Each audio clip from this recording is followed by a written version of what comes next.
Hello, and thank you for joining us in a podcast called The Growth Journey. This is the place where you start your personal growth and development. I'm glad you're here. I'm your host, Sheryl Hart. About a few months now, I've been thinking about and have been piqued my interest to know more about the emotional intelligence or EQ. You probably have heard this before, or perhaps this is the first time that you have heard the emotional intelligence. Well, you are in a good place because this month of February 2020, we will focus on around the topic around on emotional intelligence. So, together we can learn something, what it's about and the benefits of it and such. Good. So similar to me, you probably have questions about do you have to have a high IQ or intelligence quotient in order for you to succeed? Succeed in terms of having a successful career, jobs, getting into scholarships, or getting into the best university if you're in college, getting to the best university in a country in which you were living. I do recall back when I was in high school, I know I'm not the smartest person in the room. I truly get that. I truly know that. I'm aware that I'm not the smartest person in the room academically.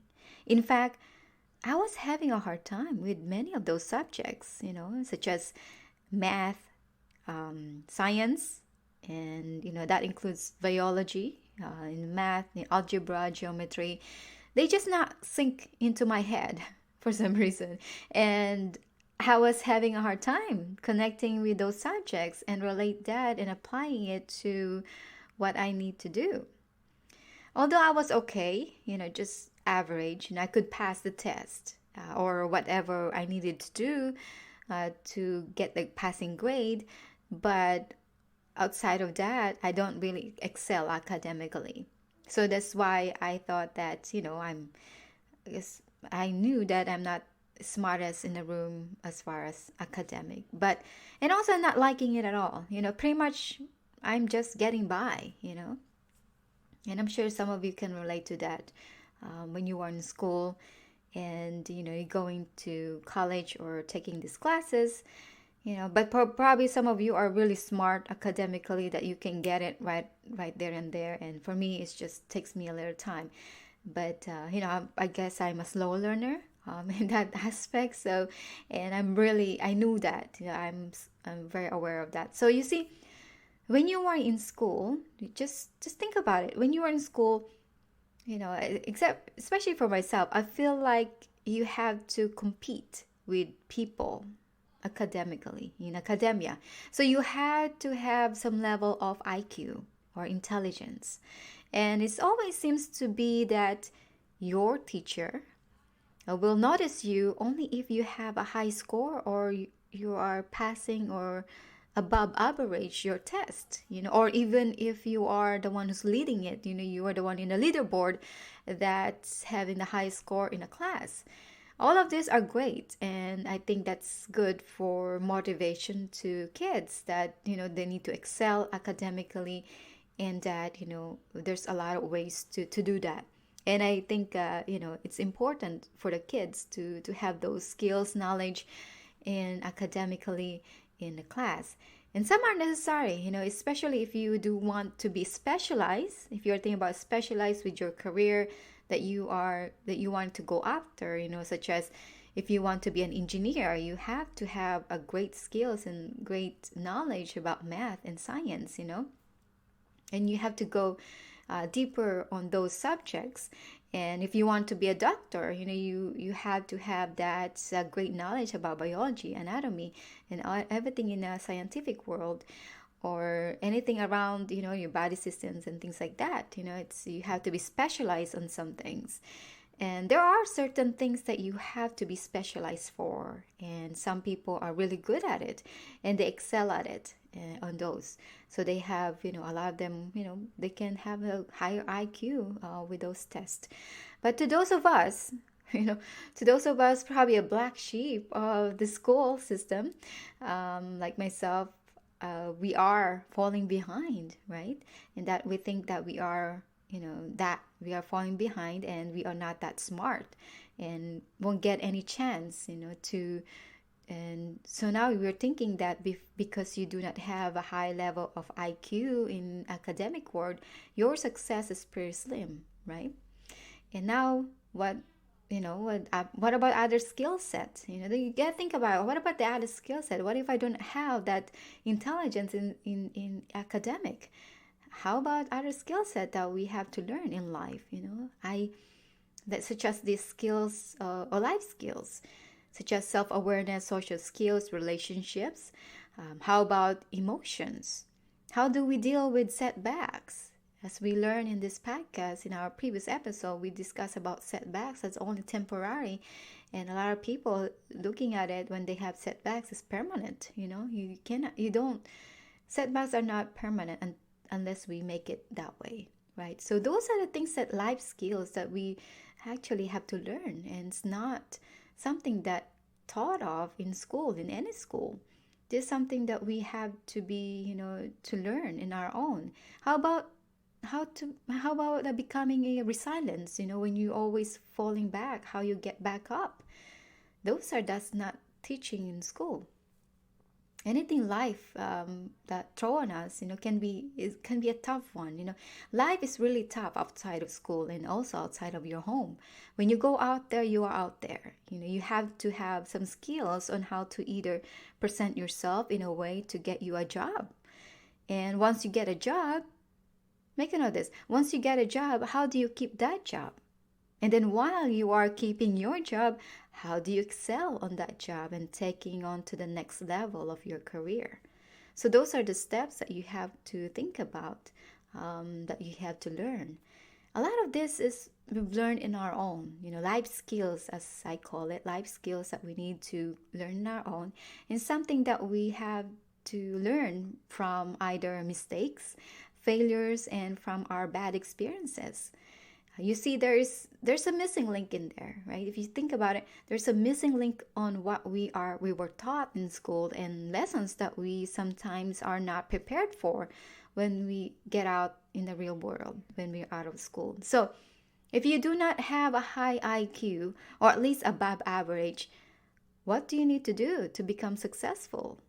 So there is another way that you can become a successful. So now this is what I'm going to talk about, the emotional intelligence. So I'm going to introduce you to the emotional intelligence and the importance of it. Okay, so first we're going to define what emotional intelligence is, and then we explore around the importance of it and then the benefits of it once you learn to have this, the emotional intelligence.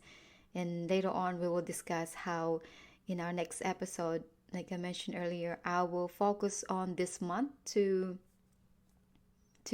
focus on emotional intelligence this month, and create around the topic to that, and have that as a resource for you once you wanted to expand more on your emotional intelligence. Okay, so first stop is, let's define what emotional intelligence means. So by definition, it's the ability to monitor one's own and other people's emotions, to discriminate between different emotions and label them appropriately, and to use emotional information to guide thinking and behavior. So in a sense that it is the ability to identify or assess and control the emotions of oneself, of others, and of groups. So as we know by now, if you have been listening to our podcast, that we as a human being are emotional creatures. Okay, most of the time, the way we think, the way we behave and do or act are based on our emotions. So how is there, maybe you're asking, is there a link between IQ, intelligence quotients, and EQ, emotional intelligence? So according to Forbes article, there's no known connection between IQ and emotional intelligence. You simply can't predict emotional intelligence based on how smart someone is. Intelligence is your ability to learn, and it's the same at age of 15 as it is in age 50. So, emotional intelligence, on the other hand, is a flexible set of skills that can be acquired and improved with practice. And I will also add into it, also based on the experience. Okay. Although some people are naturally more emotionally intelligent than others. So you can develop high emotional intelligence even if you aren't born with it. And in addition, when asked how much of an impact does emotional intelligence have on your personal success? Okay? So the short answer to that question is a lot. It is a lot. And it is powerful way to focus your energy in one direction with tremendous result. So actually, according to Talent Smart, they tested emotional intelligence alongside with 33 other important workplace skills and found that emotional intelligence is the strongest predictor of performance and explaining a full 58% of success in all types of jobs. And also, in addition to that, they said your emotional intelligence is the foundation for a host of critical skills, your life skills, I may add. It impacts most everything you do and say each day. So for all the people they studied, they found that 90% of top performers are also high in emotional intelligence. On the flip side, just 20% of bottom performers are high in emotional intelligence. So you can be a top performer without emotional intelligence, but the chances for you to succeed are very slim. So, with that being said, if you have a high performer in your team or in your workplace, a lot of them, because they have an high emotional intelligence, not their based on their IQ or the knowledge of the skills that they have on that product or the knowledge that they have, but also they do have that emotional intelligence that they were performing, or the problem solving that the skill set that they are learning through that. And that's what we're going to talk about. So the next question will be is, why do you think emotional intelligence is important? Okay, so this is what we're going to talk about now, the importance of it and also the benefits of having the emotional intelligence. So first, it allows you to understand and manage your emotions in order to self-motivate and to create positive social interactions. Okay, it is important, especially in the workplace, and having an emotional intelligence is a very valuable skills that helps improve communication and management, problem solving, and relationship within the workplace. It can also build better leaders, improve productivity and morale in which a person he or she leads. The benefits of having a high EQ, it has been said that a high EQ helps individual, make a note of this, helps individual to communicate better, reduce their anxiety and stress, and diffuse conflicts, improve relationships, and empathize with others, and effectively overcome life challenges. It has also been said that our emotional intelligence affects the quality of our lives because it influences our behavior and relationships. So this is a really great article when I got it from Forbes, and I was reading it. It's like, wow, this is really fascinating and amazing, the benefits and the importance of emotional intelligence that we not really have, put too much importance of it, because we always looking into academically, especially when we are in school and we are and we are trying to get to a better grade in our school, and we forgot about emotional intelligence part of it, because we thought that once we have a better grade and we have scholarship and we get to the university that we like, then it should be all in well, right? But that's only the beginning of it. But when you go beyond that, when you are done with school, then that's how the life skills or life experiences come about. So I think it's really important that not only, if you have a high IQ or getting better in your school, in your, getting good grades and scholarship and all that, but also think about your emotional intelligence, how you deal with your emotions, how you work with your emotions towards you and emotion towards others, and also your relationship with others, and your empathy with others. So those are all critical when you are out there in a workplace, and especially we're working with people and with a team. So that's why we're gonna learn more as we move along in the weeks to come this month of February. Okay, so now let's find out what's the benefits of it if you are, and how about the monetary benefits, what about that? What about the monetary benefits of when you have a high emotional intelligence? So, and also in Forbes, it says that naturally, people with a high degree of emotional intelligence make more money. So, an average of $29,000 more per year than people with a low degree of emotional intelligence. So, think about that. If you have a high emotional intelligence, you make more money, an average of 29,000 per year more than to those who do not have those emotional intelligence. So the link between emotional intelligence and earning is so direct that every point increase in emotional intelligence adds about 1,300 or 1,300 US dollars to an annual salary. So this finding holds true for people in all industry at all levels in every region of the world.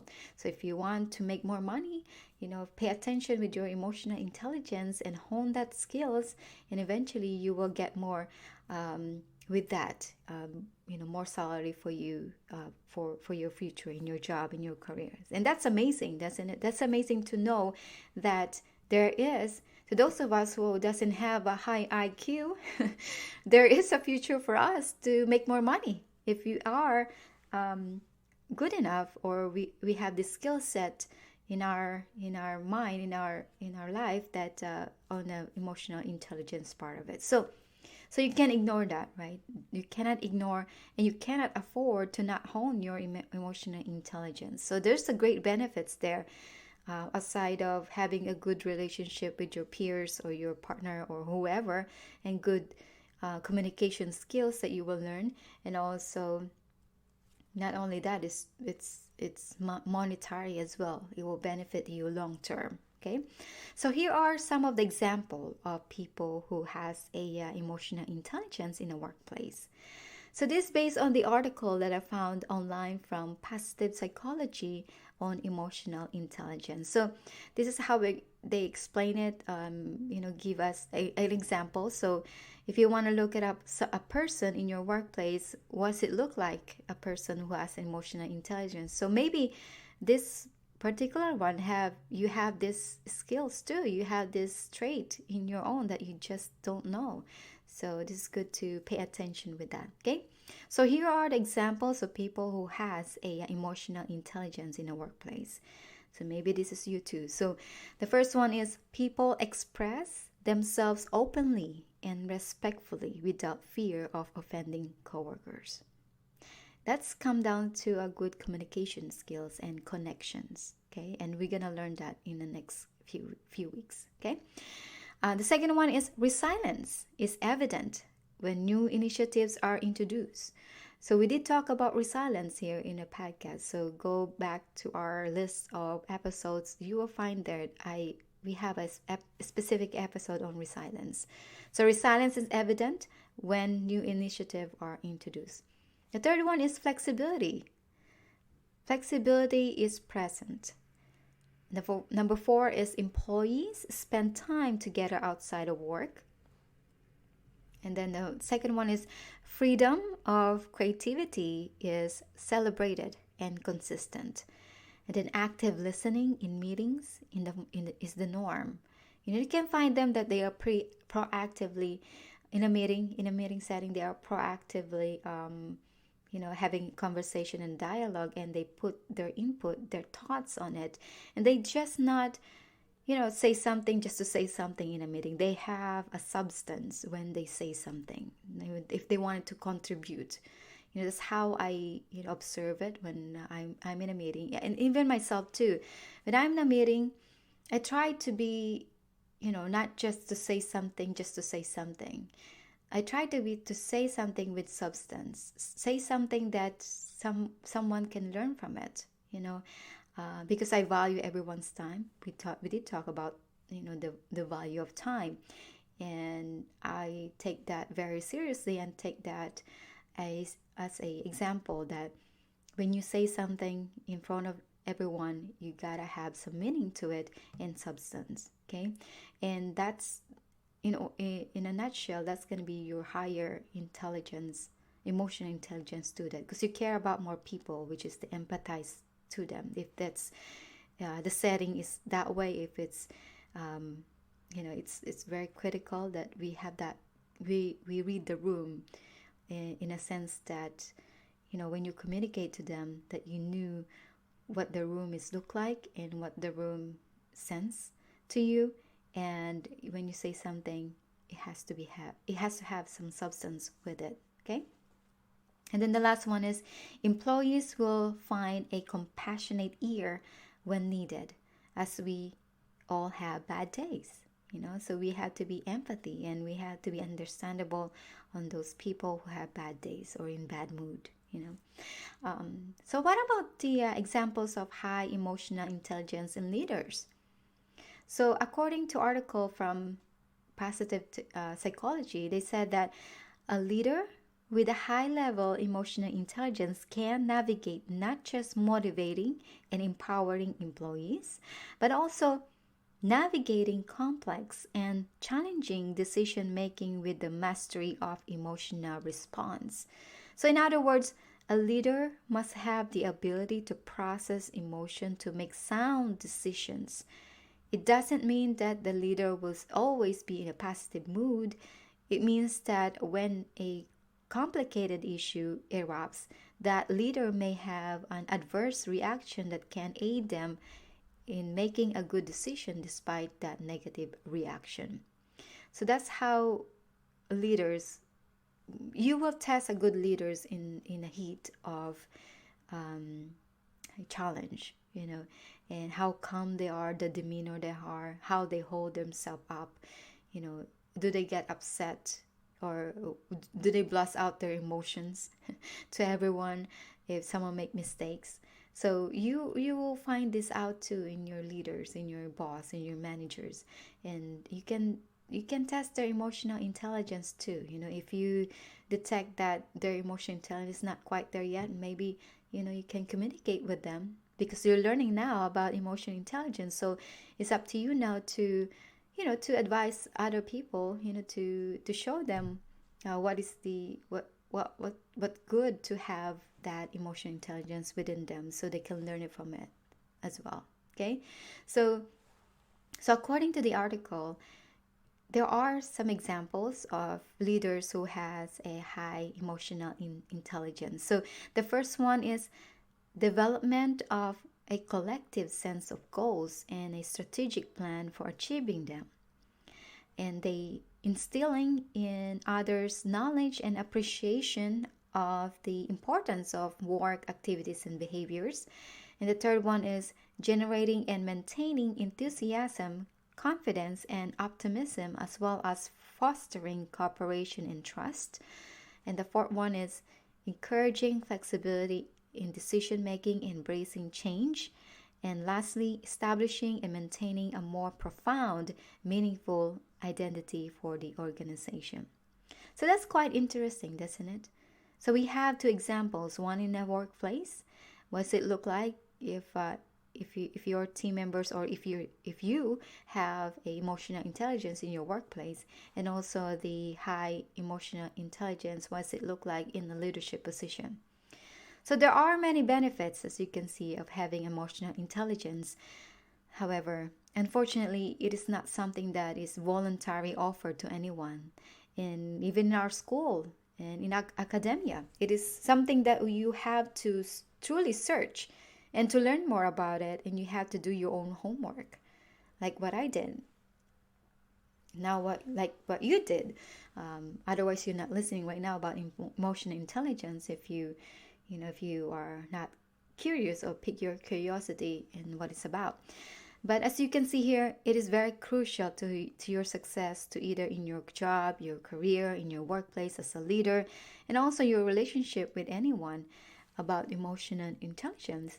Having a high emotional intelligence, as we learned today, it does helps individual to communicate better, reduce their anxiety and stress, and diffuse conflicts, and improve relationships, empathize with others, and effectively overcome life changes.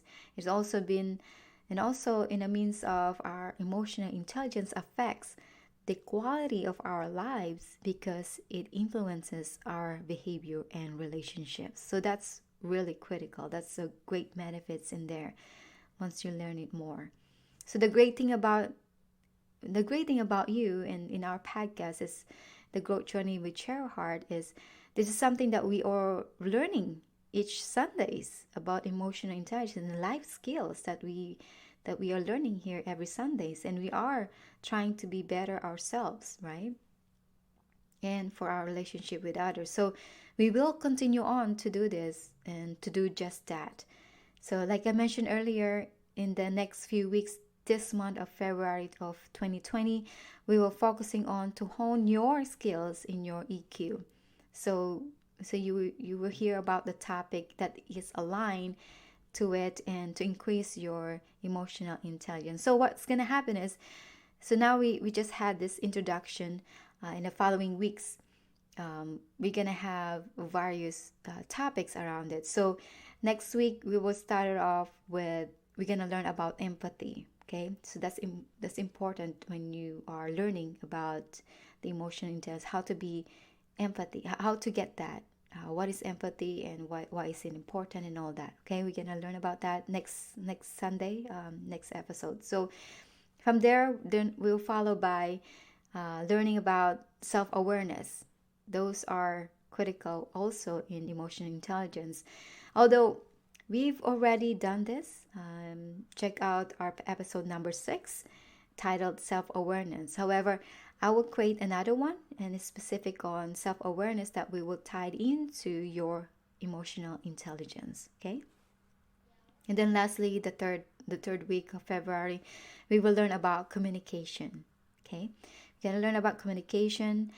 And actually, this too, I have been wanting to do a topic around communication and connection. So this is very timely actually for us. So I will create something, content for you and learning lessons around communication and connections. Okay. So those are the three upcoming topics in the next 3 weeks this month of February. So I hope you're tuning in, and we are building around emotional intelligence. As we learned today, it's really important to have that.